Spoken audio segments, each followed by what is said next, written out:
இன்றைக்கு நாம் தியானிக்க இருக்கிற வசனம் சங்கீதம் 143 அதிகாரம் 8வது வசனம். காலையில் உமது கிருபையை கேட்க பண்ணும் உம்மை நம்பி இருக்கிறேன். நான் நடக்க வேண்டிய வழி எனக்கு காண்பியும். உம்மிடத்திலே என் ஆத்துமாவை உயர்த்துகிறேன். தாவீது அதிகாலையிலே தேவனுடைய கிருபையை கேட்க பண்ணும்படியாக அவரையே நம்பி காத்திருக்கிறார். நான் நடக்க வேண்டிய வழி எனக்கு காண்பிங்கன்னு சொல்லி தன்னுடைய ஆத்துமாவை தேவனுக்கு நேராக உயர்த்துகிறத பார்க்குறோம். இன்றைக்கும் காலைதோறும் கர்த்தருடைய கிருபை புதிதாக இருக்குது. ஒரு நாளும் தேவ கிருபையை நீங்கள் பெற்றுக்கொள்ளணும்னா அதிகாலையில் அவர் சமூகத்தில் காத்திருங்க. அப்போ தேவனுடைய கிருபையின் சத்தம் நமக்கு கேட்கும். அந்த நாளில் நம்ம நடக்க வேண்டிய வழியை தேவன் நமக்கு காண்பிப்பார். அதனால் நம்ம ஆத்துமாவை தாவீதை போல தேவனை நோக்கி நாம் உயர்த்துவோம். நம் மனது எந்த நாளிலும் அப்போ ஒரு நாளிலும் நம் மனது கலங்காது திகைக்காதபடிக்கு தேவனை நோக்கி அது அமர்ந்திருக்கணும். அப்போ அவர் கிருபையின் சத்தத்தை நாம் கேட்க முடியும். சங்கீதம் 25:4-5 வசனத்தில் பார்க்குறோம், கர்த்தாவே உம்முடைய வழிகளை எனக்கு தெரிவியும்னு தாவீது சொல்கிறாரு. அவருடைய வழி, அவருடைய பாதை, இது ரெண்டும் நமக்கு எப்படி கற்றுக் கொடுப்பார் தெரிவிப்பார்னா, அவருடைய வசனத்தை நீங்கள் தியானிக்கும் போது அவருடைய வழியும் பாதையும் உங்களுக்கு காண்பிப்பார். அதன்படி நீங்கள் நடக்கும்போது உங்களுடைய பாதை செவ்வையாக இருக்கும், அது சரியாக இருக்கும், அது நன்மையான காரியங்களை தான் உங்களுக்கு போதிக்கும். அதனால் அவருடைய சத்தியத்திலே தன்னை நடத்தும்படி தன்னை போதிக்கும்படியாக தாவீது கேட்குறார். நீரே என் ரட்சிப்பின் தேவன், உம்மை நோக்கி நான் நாள் முழுவதும் காத்திருக்கிறேன். அப்போ அந்த கிருபையின் சத்தத்தை கேட்கணுன்னா தேவன் இடத்துல காத்திருக்கணும். அதிக நேரம் நீங்கள் காத்திருக்கும் போது கர்த்தருடைய சத்தத்தை நீங்கள் கேட்க முடியும். உங்களுடைய காரியங்களின் பிரச்சனைகளுக்குரிய காரியங்களை தேவன் விலக்கி உங்களை போதித்து அவர் வழிநடத்துவார். அதான் சங்கீதம் 38வது வசனத்தில், நான் உனக்கு போதித்து நீ நடக்க வேண்டிய வழியை உனக்கு காட்டுவேன், உன்மேல் என் கண் வைத்து உனக்கு ஆலோசனை சொல்லுவேன்னே சொல்கிறார். அவர் நம்மை போதித்து நடத்துவார். அவருடைய கண் நம்ம மேலே இருக்கும். ஏன்னா நீதிமான் மேல் கர்த்தருடைய கண் நோக்கமாக இருக்குது. நம்ம எங்கே போனாலும் வந்தாலும் உட்கார்ந்தாலும் எழுந்தாலும் நடந்தாலும் அவர் கிருபை நம்மை தாங்கும். அவர் நம்மை போதித்து வழிநடத்துவார். அவர் ஆலோசனை கர்த்தர் இல்லையா? அவர் செயலில் மகத்துவம் உள்ளவர். அவர் யோசனையில் பெரிய தேவன். அதனால் அவரிடத்துல நீங்கள் யோசனையை கேளுங்க, ஆலோசனையை கேட்டு நடங்க.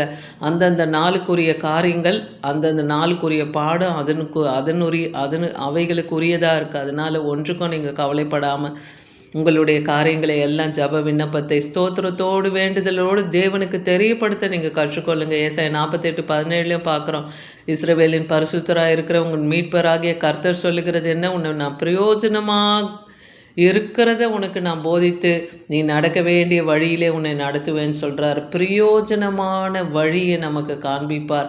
நாம் போகிற வழி கூட தவறாக இருக்கலாம், ஆனால் தேவன் பிரயோஜனமான வழியிலே நம்மை நடத்த நம்மை நாமே அவருக்கு ஒப்பு கொடுப்போம். அதான் வலதுபுறம் இடதுபுறம், இந்த பக்கம் போகலாமா அந்த பக்கம் போய் என்ன செய்யலான்னு சொல்லி நீங்கள் யோசிக்காதீங்க. வலதுபுறம் இடதுபுறம் சாயாதபடிக்கு வழி இதுவே என்கிற சத்தம் உங்கள் பின்னாலே கேட்கும். அந்த வார்த்தை உங்கள் காதுகள் கேட்கும்னு ஏசாயா 30:21 பார்க்குறோம். அப்போ அவர் சத்தம் அவர் சித்தம் நம்ம செய்யணும். சத்தத்தை கேட்டு சித்தத்தை செய்கிறவர்களாக இருக்கணும். அதுதான் தேவன் இன்றைக்கி அவர் பிள்ளைகள் இடத்துல விரும்புகிறார். இன்றைக்கி ஆவிக்குரிய இஸ்ரவேலராகிய நம்மிடத்திலும் தேவன் விரும்புகிறது அதுதான். அதே போல் தேவன் அதன் நடுவில் இருக்கிறார்னு சங்கீதம் 46:5 பார்க்குறோம். அது அசையாது. அதிகாலையில் தேவன் அதற்கு சகாயம் பண்ணுவார்னா கர்த்தருடைய ஜனம், கர்த்தருடைய குடும்பம், தேவனை பயபக்தியோடு தேடுகிறவர்கள், அவரை மாத்திரமே நம்பி ஓடுகிறவர்களுக்கு மத்தியில் அவருடைய பரிசுத்தவான்கள், அவருடைய நீதிமான்கள், அவருக்கு பயந்து நடக்கிறவர்கள், அப்படிப்பட்ட குடும்பத்திற்கு நடுவில் கர்த்தர் இருப்பாராம். அவர் அதிகாலையில் அதற்கு சகாயம் பண்ணுவார்னா அந்த குடும்பத்துக்கு தேவன் ஒத்தாசை பண்ணுவார். அதற்கு ஒரு தெய்வீக பாதுகாப்பை தருவார். சத்ரு அவர்களை மேற்கொள்ளாதபடிக்கு தேவன் அதை சுற்றிலும் அக்னி மதிலாக இருந்த அவர் மத்தியிலே அதற்கு வாசம் பண்ணுவார். இன்றைக்கி உங்கள் குடும்பங்களுக்கு விரோதமாய் கூட சத்ருக்கள் எழும்பலாம், ஆனால் தேவன் உங்களுக்கு அக்னி மதிலாக இருந்து உங்கள் மத்தியிலே இருந்து உங்களை பாதுகாக்க அவர் வல்லமுள்ள. சங்கீதம் 143:10 பார்க்குறோம், உமக்கு பிரியமானதை செய்ய எனக்கு போதித்தருளும் நீரே என் தேவன்னு தாவீது சொல்கிறார். உம்முடைய நல்ல ஆவி என்னை செம்மையான வழியில் நடத்தோன்னு அவர் விசுவாசித்து தேவனை பற்றி கொண்டு இருக்கிறார்னு பார்க்குறோம். அதே போல் நானோ உம்முடைய வல்லமையை பாடி காலையிலே உம்முடைய கிருபையை மகிழ்ச்சியோடு புகழ்வேன்னு சங்கீதம் 59:16 பார்க்குறோம். தேவனை காலையிலேயே அவருடைய கிருபை வல்லமைகளை நீங்கள் புகழ்ந்து பாடி அவரை மகிமைப்படுத்துங்க. அப்போ உங்களுடைய நெருக்கமான சூழ்நிலைகளில் தேவன் உங்களுக்கு தஞ்சமாயும் அடைக்கலமாக இருந்து உங்களை விடுவிக்க அவர் வல்லமை உள்ளவர். கர்த்தாவே உமது வழி எனக்கு போதியோன்னு சங்கீதம் 27:11 சொல்கிறார். எதிராளிகள் நிமித்தம் எனக்கு செவையான பாதையில் என்னை நடத்துங்கப்பான்னு. அப்படி தேவனிடத்தில் கேட்கணும். நாம் கர்த்தர் பார்த்து கொள்வார் என்று இராதபடிக்கு இந்த வசனங்களை வைத்து என் எதிராளிகளின் நிமித்தம் செவையான பாதையிலே என்னை நடத்துங்கப்பான்னு சொல்லி தேவனிடத்தில் நீங்கள் விண்ணப்பத்தை வைக்கும்போது அவர் உங்களை பாதுகாத்து நடத்துவார். நாங்கள் எங்கள் வாழ்நாளெல்லாம் களி கூர்ந்து மகிழும்படியாய் காலையிலேயே உமது கிருபையிலே நாங்கள் திருப்தி ஆகிறோம்னு சங்கீதம் 90:14 சங்கீதக்காரன் சொல்லுகிறத பார்க்குறோம். அதே போல் நம்முடைய கைகளோடு கூட நம்முடைய இருதயத்தையும் பரலோகத்துக்கு நேராக தேவனிடத்தில் ஏறெடுக்கணுன்ற ஒரு ஆலோசனையும் இங்கே கடந்து வருது புலம்பல் 3:41. அப்போ நீங்கள் கரங்களை உயர்த்தி உங்கள் முழு இருதயத்தை தேவனிடத்தில் செலுத்துங்க. முழு இருதயத்தோடு, முழு ஆத்மாவோடு, முழு பலத்தோடு பரலோகத்தில் இருக்கிற தேவனை நோக்கி உங்கள் கரங்களை நீட்டி வானத்தை அண்ணாந்து பார்த்து உங்கள் ஜப விண்ணப்பங்களை வைக்கும் போதும் தேவன் உங்கள் ஜபத்தை கேட்பார், உங்களுக்கு பதில் தருவார். உமது அடியானுடைய ஆத்மாவை மகிழ்ச்சியாக்கும். ஆண்டவரே உம்மிடத்தில் என் ஆத்மாவை உயர்த்துகிறேன்னு தாவீது சங்கீதம் 86:4 சொல்லுகிறதையும் பார்க்குறோம். நம்ம ஆத்மாவை எப்பயுமே மகிழ்ச்சியாக வைக்கணும். கர்த்தருக்குள்ளாய் நம் மன மகிழ்ச்சியாக இருந்து அவரிடத்தில் நம்ம ஆத்மாவை உயர்த்தும் போது அந்த ஆத்மாவுக்கு தேவன் ஒரு சமாதானத்தையும் இளைப்பாறுதலையும் தருவார்.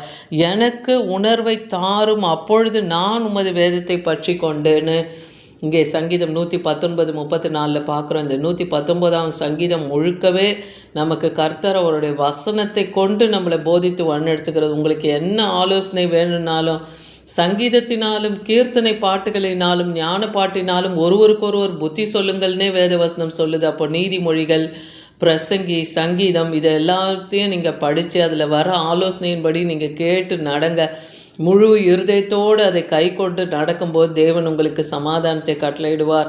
தேவனுடைய கோபம் இன்றைக்கி நமக்கு ஒரு நிமிஷம் இருக்கலாம், ஆனால் அவருடைய தயவு நீடிய வாழ்வுன்னு சங்கீதம் 30:5 பார்க்குறோம். சாயங்காலத்தில் உங்களுக்கு அழுகையான காரியமாக இருக்கலாம், ஆனால் விடியற் காலத்தில் தேவன் உங்களுக்கு களிப்பை உண்டாக்குவார்.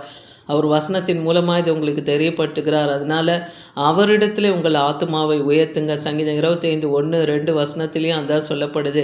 அவரை நம்பி இருக்கிறேன், என் சத்துருக்களை என்னை மேற்கொள்ளாதபடி அவர்கள் என்னை மேற்கொண்டு மகிழ ஒட்டாத. சத்துருக்களுக்கு எப்பயுமே என்னென்னா ஞானம் இருக்காது.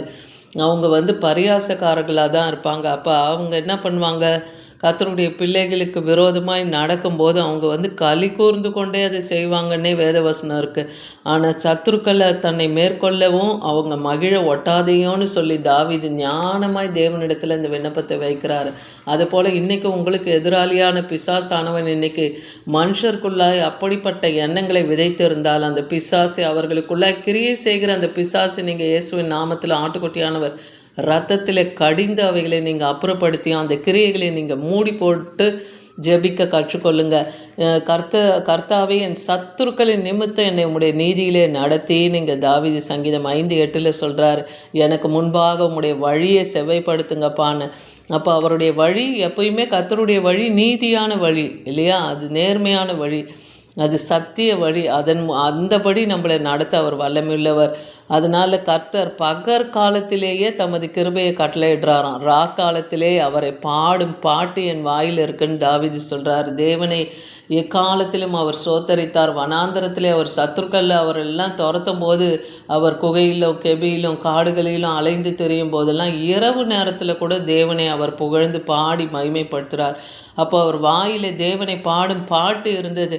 புது பாடல்களினாலே தேவனை அவர் கீர்த்தனம் பண்ணி அவரிடத்திலே விண்ணப்பத்தை அவர் ஏறெடுக்கும் போதெல்லாம் கர்த்தர் அவரை எல்லா தீமையான கிருபைகளுக்கும் நெருக்கத்தில் இருந்து அவரை விடுதலையாக்குகிறார்னு பார்க்குறோம்.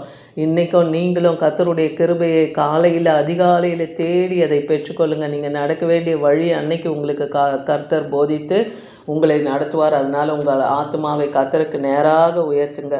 அப்போ தேவன் உங்கள் ஜெப விண்ணப்பங்களை கேட்டு உங்களுக்கு பதில் தருவார். ஆமீன்.